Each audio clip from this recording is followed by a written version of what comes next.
सब साहब हमारे बच्चों को खाना के साथ साथ डेंटल हॉस्पिटल मलयापुर तक स्वागत करेंगे।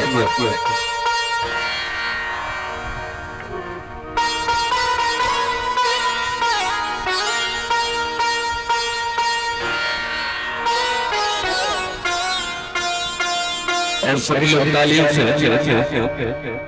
स्वागत करेंगे।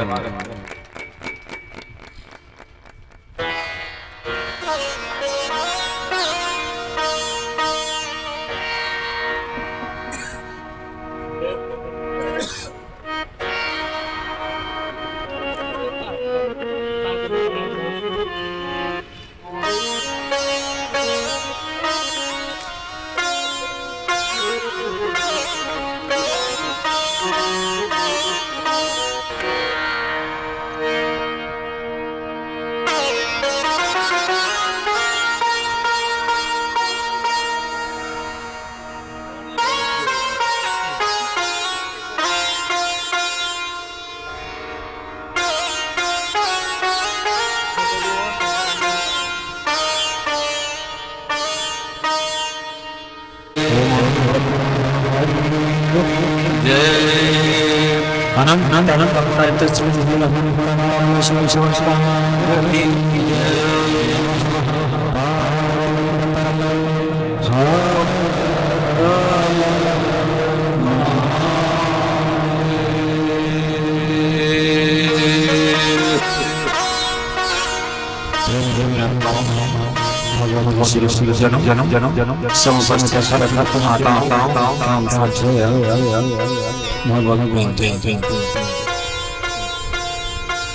आज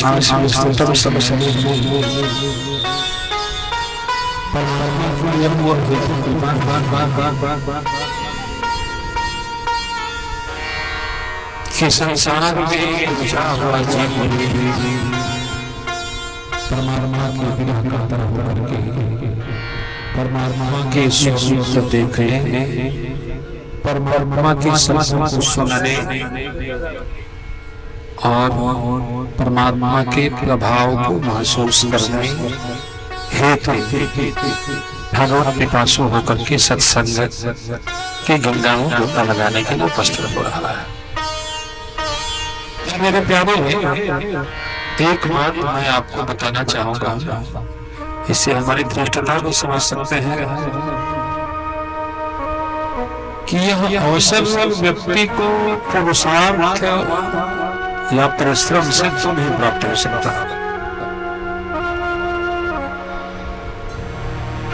यह अवसर प्राप्त होता है भगवत कृपा से,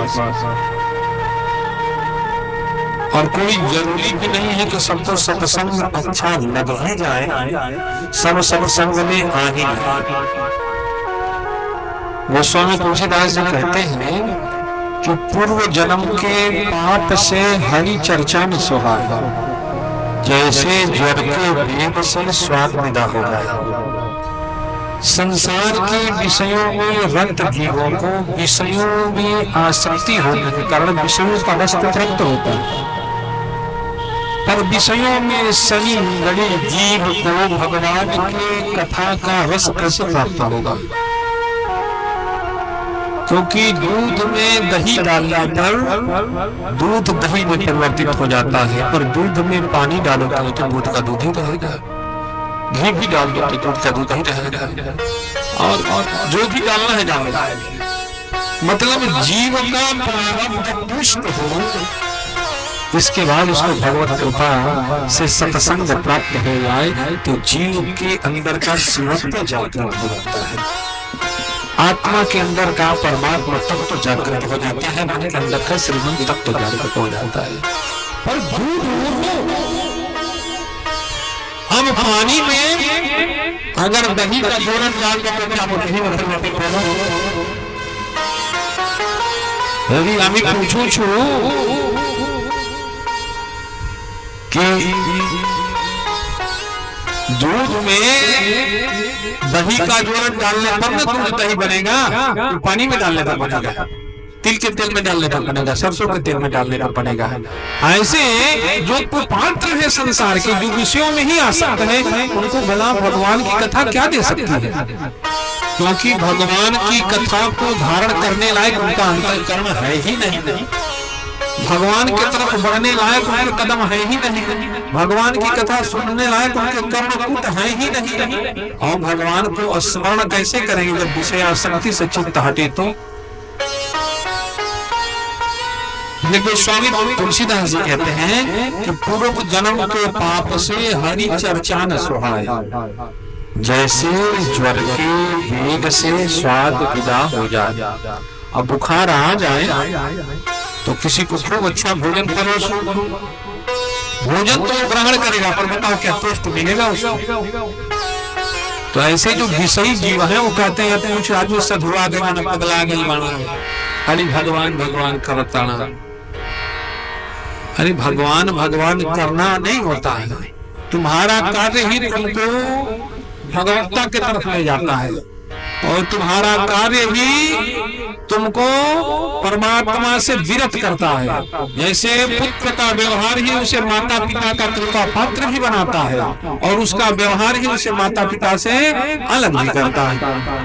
पर ऐसा तो है नहीं कि तो कहीं आसमान से टपका है तो उसी माता पिता के ऊपर। तो है भगवान के मानने वालों या है परमात्मा के किसी स्वरूप को न मानने वालों, है साकार को मानने वालों या है निराकार को मानने वालों, बिना ईश्वर के इस दुनिया का अस्तित्व नहीं। किसी ने सूरज की रोशनी को पूजा तो किसी ने सूरज को पूजा।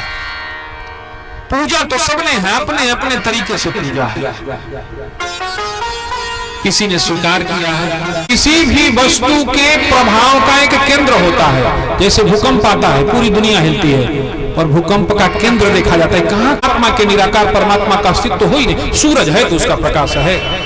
हाँ, ये जरूर है कि साकार स्वरूप में परमात्मा केंद्र में स्थित होता है, और निराकार स्वरूप में उसका प्रकाश घट घट को रोशन कर रहा है, घट घट में व्याप्त होकर के घट घट को प्रकाशित कर रहा है। ऐसे परमात्मा एक केंद्र में होते हुए उसका प्रकाश भक्त रूपी हृदय में उतर करके पूरी जगत को प्रकाशित कर रहा है।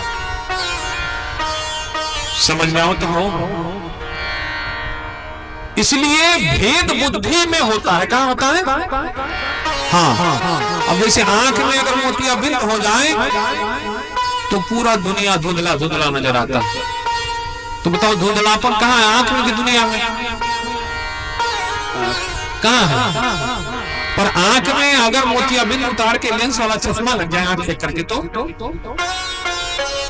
अच्छा, जैसे दांत वाले डॉक्टर बैठे हैं, अब दांत में दर्द हो तो चाहे तुमको कचौड़ी दिया जाए, पकौड़ी दिया जाए, या सूखी रोटी दिया जाए, या मालपुआ दिया जाए, कुछ भी दांत अरे कहे भाई मालपुआ है, मालपुआ दर्द कर रहा है। मालपुआ नहीं दर्द कर रहा है, क्या दर्द कर रहा है? दांत दर्द कर रहा है। पूरी क्या पूरी दर्द करने लगी? दर्द पूरी नहीं दर्द दे रही है, वो जो विकार तुम्हारे अंदर बैठा हुआ है उस विकार से इसका व्यवहार जब तक हुआ तो प्रभाव उत्पन्न हो गया। ऐसे भेद बुद्धि के कारण संसार में दोष उत्पन्न होता है, संसार में भेद उत्पन्न होता है। एक और ज्ञान के पूर्णता की बात तो असंभव है। संसार का कोई भी जीव पूर्ण नहीं है। पूर्णेत पूर्णमिदं पूर्ण, पूर्ण तो केवल परमात्मा है। अपन संसार के सामान्य जीव है भाई बाप, तो सामान्य बना रहना ही अपनी गरिमा है। सामान्य से असामान्य बनने की कोशिश करें, अपना अस्तित्व खत्म हो जाएगा। तार तार बनी रहे, बिजली की अनुकंपा हो, उसके अंदर करंट कराए तो बहुत अच्छी बात, लेकिन जिस क्षण तार ये मानने लगे अपने बिजली है और बिजली ने मुंह मोड़ लिया तो तुम्हारे ऊपर चूहे कूदेंगे, कुछ नहीं कर पाओगे। सो ऐसे ही इस संसार की रौनक, संसार की व्यवस्था परमात्मा की कृपा से प्राप्त हो रही है, चल रही है। दूसरी बात, यह मानव जीवन अपना पुरुषार्थ नहीं है। ये सत्संग का प्राप्त होना अपना पुरुषार्थ नहीं है। गोस्वामी तुलसीदास जी कहते हैं कि जिसको भगवान की प्रेम के गंगा में डुबकी लगाना हो वो क्या करे? जो नहाई चाह यही सर भाई, सो सत्संग करो मन लाई। अब स्नान करना है, नहाना है, तो सत्संग करो। सत्संग का तात्पर्य क्या होता है? सत्य का संग करो। अब सत्य क्या है इसका बोध होना जरूरी है, क्योंकि रूप भेद में फंसे तो रावण की तरह ठगे जाओगे, चले जाओगे। सत्य अपने आप में अपरिवर्तनीय है, सत्य का कोई विकल्प नहीं, निर्विकल्प है। जैसे सोना किसी भी परिस्थिति में क्या रहेगा? अरे खदान में भी है तो सोना, और दुकान में भी है सोना। तो परमात्मा ने एक चीज नक्की करके भेजा है भाई, कोई भी वस्तु या कोई भी पदार्थ अपना स्वधर्म और स्वभाव नहीं छोड़ सकता। जैसे कुत्ता पालतू होने के बाद भी काटना नहीं छोड़ सकता और चाटना नहीं छोड़ सकता। कभी अगर विक्षिप्त हुआ, क्रोधित हुआ तो काटी देगा, मालिक कोई काट देगा। तो ये काटना तो उसने सीखा नहीं था ना, तो ये उसका स्वधर्म था। स्वधर्म कोई क्यों नहीं? जैसे मिर्ची कम तीखी हो पर तीखी होगी, मिर्ची का तीखा होना उसका अपना स्वधर्म है। नमक कम खारा होगा पर खारा होगा, ये इसका अपना स्वधर्म है, स्वभाव है। चीनी खाड़ कम मीठी हो सकती है पर मीठी होगी। चीनी से मिठास को अलग करोगे तो उसका अस्तित्व खत्म हो जाएगा। मिर्ची से तीखापन अलग हुई तो उसका अस्तित्व खत्म हो जाएगा। नमक से खारापन अलग हुआ तो उसका अस्तित्व खत्म हो जाएगा। इसलिए अलग हो ही नहीं सकता। इसलिए संसार में स्वभाव नहीं बनते हैं, आदतें बना करती हैं। क्या बना करती है? आदतें बनती भी हैं और बिगड़ती भी। तो आप लोगों को अपन ने बनाया नहीं, आप लोगों का स्वभाव और स्वधर्म है, प्रारब्ध है, इसलिए सत्संग अच्छा लगता है। अब अपन क्या कर रहे हैं? सत्संग का डोज देने की आदत बना रहे हैं आपको, पर ये आदत नेचुरल आपके अंदर प्रारब्ध से विद्यमान है स्वभाव। सत्संग अच्छा लगता है, सबको अच्छा नहीं लगेगा। जैसे दूध में जोड़न डालने से ही दूध दही में परिवर्तित होगा। सरसों के तेल में डालो, तिल के तेल में डालो, पानी में डालो, उसका वो स्वभाव नहीं है, स्वधर्म नहीं है। इसलिए शास्त्र कहते हैं कि स्वधर्मं निधनं श्रेयः परधर्मो भयावहः। अपने धर्म में मिट जाना ये श्रेयस्कर है धर्म का त्याग करने से। अपन जो है जैसे है उसी रूप में परमात्मा को समर्पित करें अपने आप को। अब भगवान की भक्ति के लिए भी अनेक प्रकार के प्रकल्प हैं। कोई कहा महाराज 4 बजे नहा नहीं सकते, आंख बंद करके ध्यान नहीं कर सकते, पशुओं की सेवा करना है तो माला नहीं कर सकते, बच्चे हैं, परिवार है तो मंदिर जाने का फुर्सत नहीं मिलता। कौन कहता है कि जाओ करो? और एक बहाना ढूंढ लो भगवान से खुद को जोड़ के रखने का। ये दिल अपने धड़धड़ने का बहाना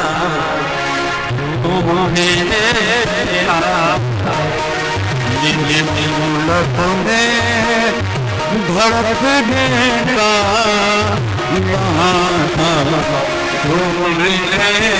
का ये दिल अपने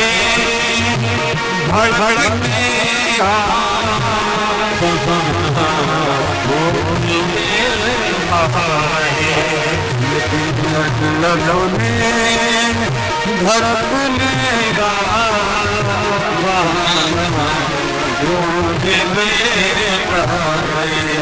और मेरा गाना है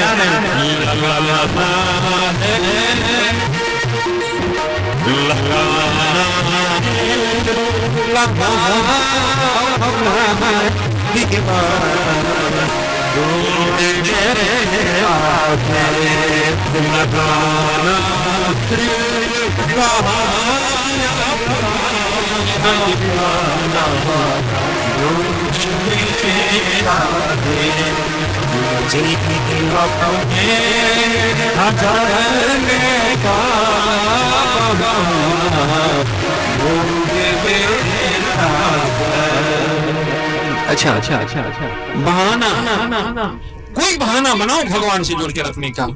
ऐसा क्या करे, कुछ नहीं करना तो पत्नी का नाम पार्वती रख दो, बेटे का नाम नारायण रख दो, गाय का नाम गोविंद रख दो, कपड़े का नाम राधा रख दो। माने इस तरह से तुम्हारा चित्त बार बार भगवान की तरफ खींचे। इससे क्या होगा, बहुत कुछ हो जाएगा। बहुत कुछ हो करके तो देखो।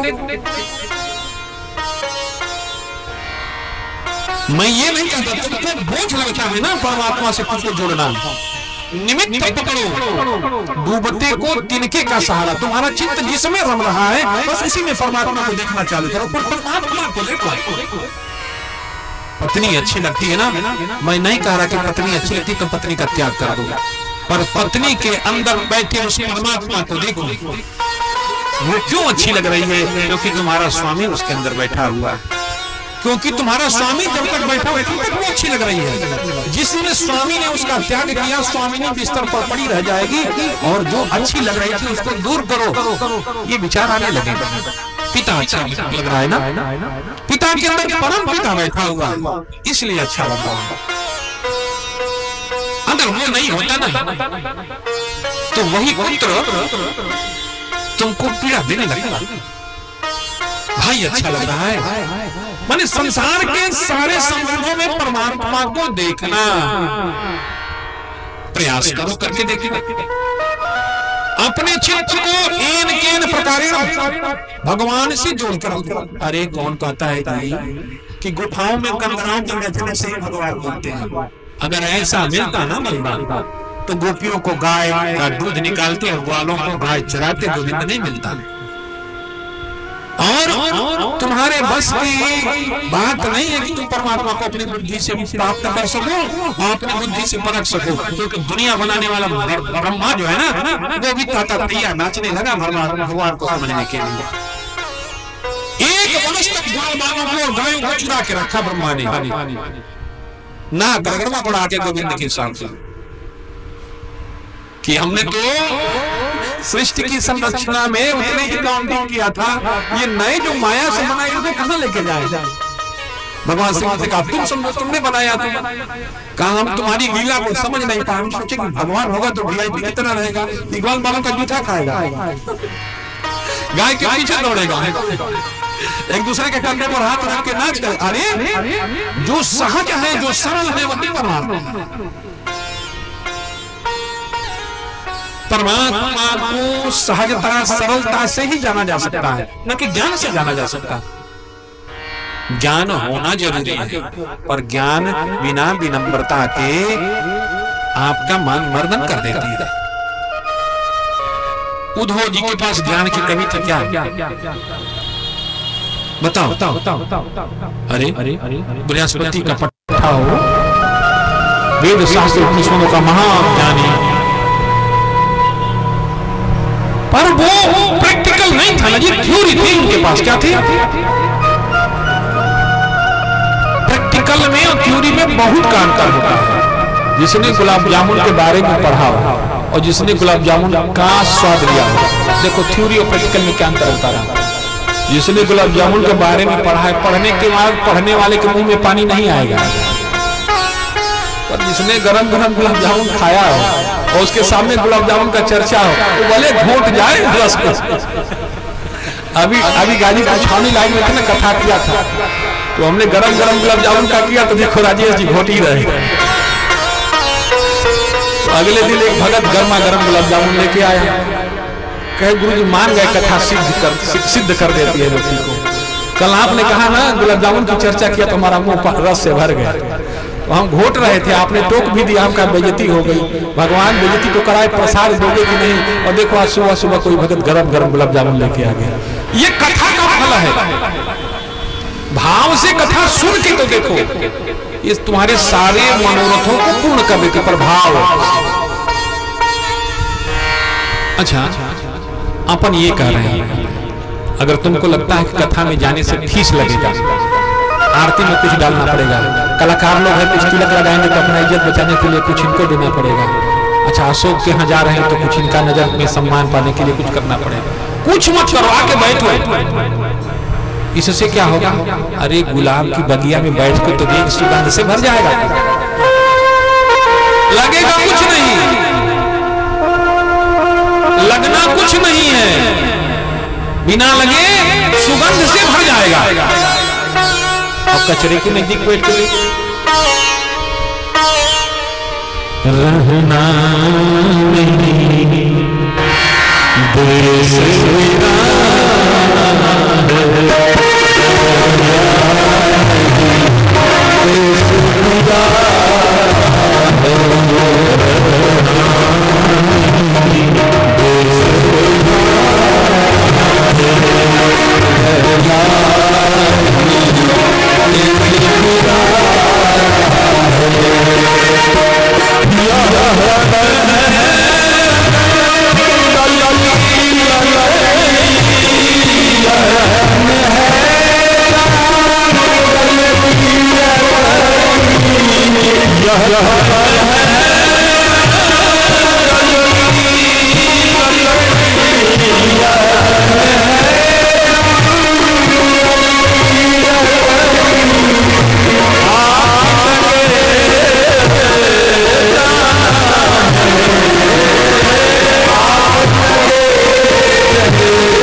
कर रहे हैं वही रास्ता है।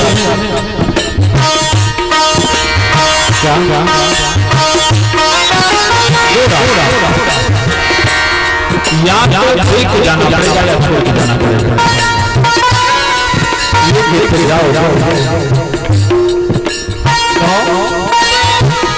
दो के अलावा तीसरी गति नहीं है धन की। कमा लो, बचा लो, सहेज लो, संभाल लो।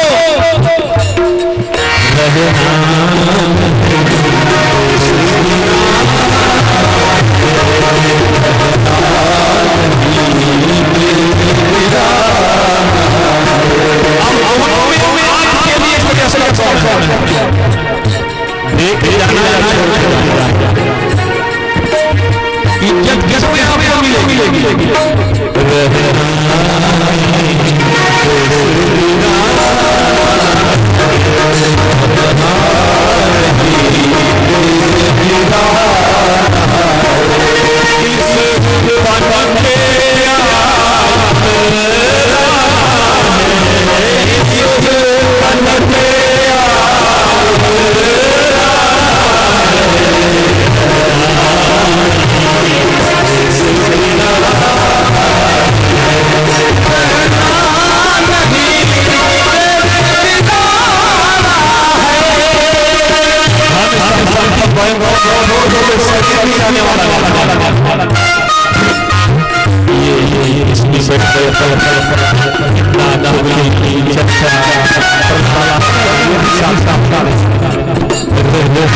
अब तक सोया रहे मदहोश गया, अब तक सोया रहेगा मदहोश गया, अंत में जाना कह है कभी सुनो हमारी साहो, कभी सुनो भाई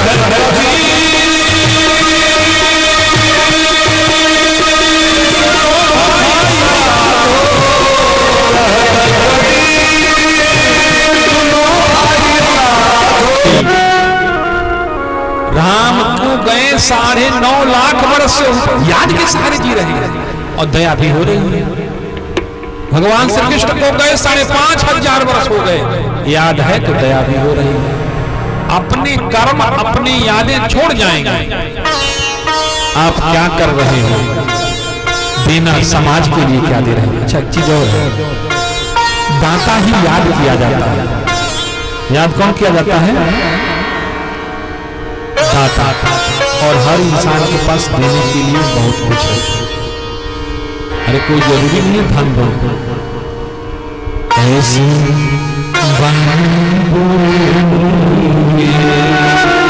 मन का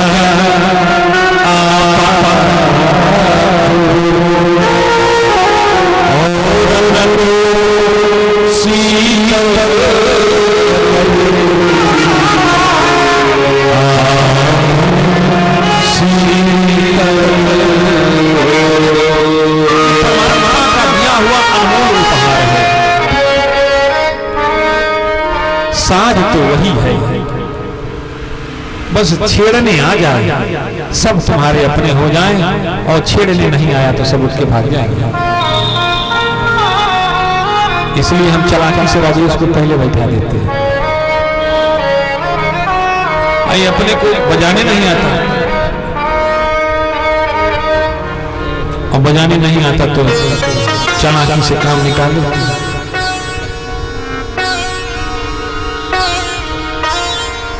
ये शब्द यही साज है। हर जीव को परमात्मा ने उपहार स्वरूप दिया है। कुछ तो इसी के कारण माँ बाप भाई बंधु कुटुंब कबीला परिवार सबसे विलग हो जाते हैं, और कुछ के सुर के तार ऐसे छूते हैं कि पराये भी अपने हो जाते हैं। कागा काको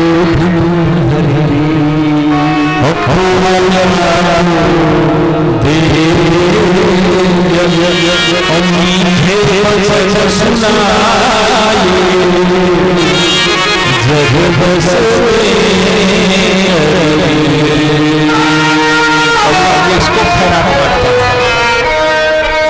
और कोयल कौवा किसका धन लूटता है और कोयल किसका चुराती है। बोलने आ जाए, कब बोलना है, कितना बोलना है, कहाँ बोलना है, क्या बोल रहे हैं? ये परमात्मा का दिया हुआ बहुमूल्य उपहार है। अच्छा, ईश्वर ने आपको धनवान बना के भेजा। इस संसार में बहुत तेरे ऐसे हैं जिनको परमात्मा ने बहुत कुछ नहीं दिया, उनसे बहुत ऊंचा आपको बनाया है। और संसार की जितनी रचनाएं हैं उसमें परमात्मा की सबसे अनुपम कृति हुआ। अनुपम कृति माने परमात्मा के द्वारा गढ़ी गई कलाकारी आप। और मेरे को तो ये लगता है कि परमात्मा ने आपको अपने लिए ही बनाया है। आपको भगवान ने अपने लिए बनाया है, क्योंकि भगवान को इस संसार में अगर सबसे प्रिय कोई है तो भक्त है। भगवान को सबसे प्रिय अगर कोई है तो क्या है? विनय पत्रिका में गोस्वामी तुलसीदास जी कहते हैं कि भगवान राम की दिन घोषणा है कि तात की सोच न मात की सोच न सोच सिया वनवास भयेगी और वसीयत सोच यही मन में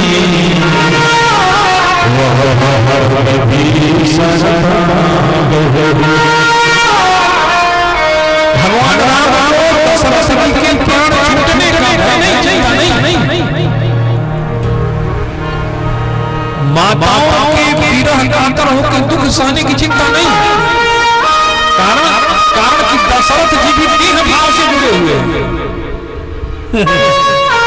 और माताएं भी भगवान से देह भाव से जुड़ी हुई हैं।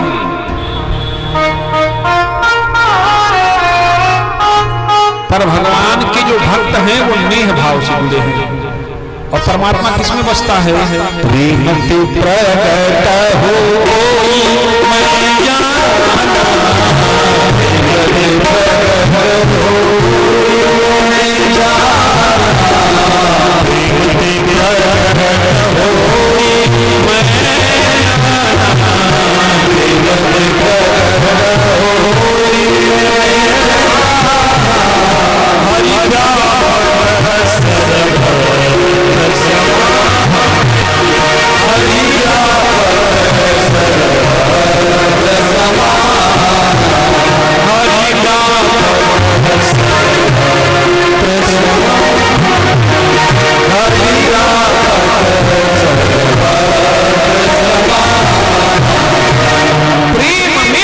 परमात्मा कहां बसता है? प्रेम में। और संसार के जितने संबंध हैं वो देह के कारण है। और भगवान किसमें बसता है? नेह में। किसमें बसता है? नेह में। अच्छा, देह में देह के संबंधी और नेह के संबंधी में अंतर क्या है? देह के संबंधी अपना कब्जा चाहते हैं देह पर। देह के संबंधी क्या चाहते हैं? ये थाती हमारी है, माने जन्म दिया ना, ये सुपुत्र हमारा है, इस पर किसका कब्जा है? अपना। ये पति हमारा है, इस पर पूर्ण रूपेण हमारा अधिकार है। पुत्र क्या चाहिए? ये पिता हमारा है, ये भाई है। क्योंकि उनकी आसक्ति किसमें है? किसमें है? जो जिससे जुड़ा है, किसी का तार देह से जुड़ा है तो देह में आसक्ति है, और भक्तों का तार नेह से जुड़ा है तो वो शरीर को प्रमुखता नहीं देते। वो किसको देते हैं? प्रेम ते प्रगट प्रेम से भक्त प्रकट होते हैं, प्रेम से, और परमात्मा भी प्रकट होता है प्रेम से, और दोनों का योग होता है प्रेम से। और भगवान बसते किसमें है? प्रेम में। इसलिए संसार में आकर के परमात्मा क्या करता है? संबंधों का निर्वहन करता है। क्या करता है? निर्वहन करता है। पर बसता किसमें है? प्रेम में। इसलिए विनय पत्रिका में गोस्वामी तुलसीदास जी कह रहे हैं, तात की सोच न मात की सोच न सोच सिया वनवास भयेगी और तुलसी एक सोच यही मन में, भक्त विभीषण लंका का तहस नहस तो चुटकी बजा के सरकार कर सकते थे हनुमान जी महाराज, और लंका के अशोक वाटिका में जो बैठी हैं वो तो सारी शक्ति का केंद्र बिंदु है हो। पलक निमेष सृष्टि लय, पलक झपकाते सृष्टि डूब जाए, ऐसी सामर्थ्य दात्री बैठी है परमात्मा की जगदम्बा। भला उसके लिए भगवान को क्यों चढ़ के जाना पड़ता, पर भगवान भक्तों के लिए कहीं भी कभी भी पहुंच ही जाते हैं। भगवान को चिंता इस बात की है, उनका एक भक्त उनके भरोसे बैठा है, और भगवान भक्तों का भरोसा कभी टूटने नहीं देते। अगर तुम मिल जाओ जमाना छोड़ देंगे, अगर तुम मिल जाओ जमाना छोड़ देंगे, अगर तुम मिल जाओ जमाना छोड़ देंगे, अगर तुम मिल जाओ जमाना छोड़ देंगे। तुम्हें पाकर जमाने भर से, तुम्हें पाकर जमाने भर से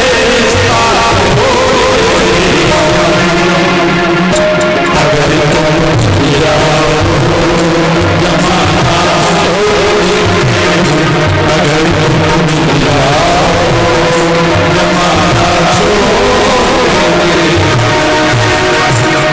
ये भगवान भक्तों के लिए सब वैकुंठ छोड़ते हैं, लक्ष्मी को छोड़ते हैं, अर्धांगिनी पर सब छोड़ सकते हैं, पर भक्तों को नहीं छोड़ सकते। सब छोड़ सकते हैं पर भगवान भक्तों को कभी भी नहीं छोड़ सकते। और ऐसे परम भक्त कौन है? बोलिए हनुमंत लाल सरकार की जय।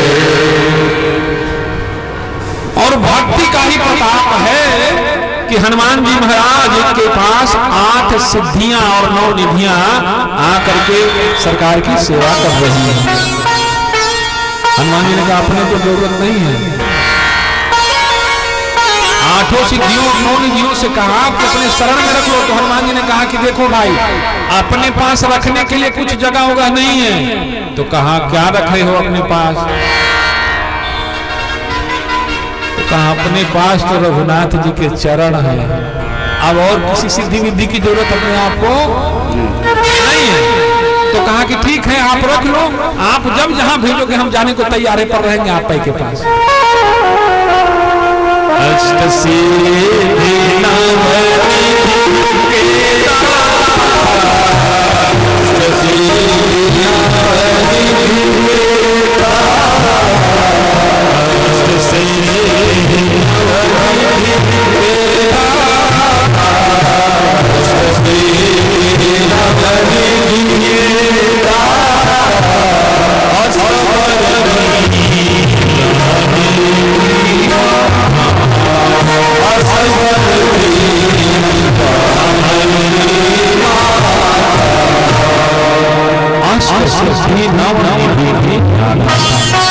हनुमान के पास 8 सिद्धियां और 9 निधि। निधि माने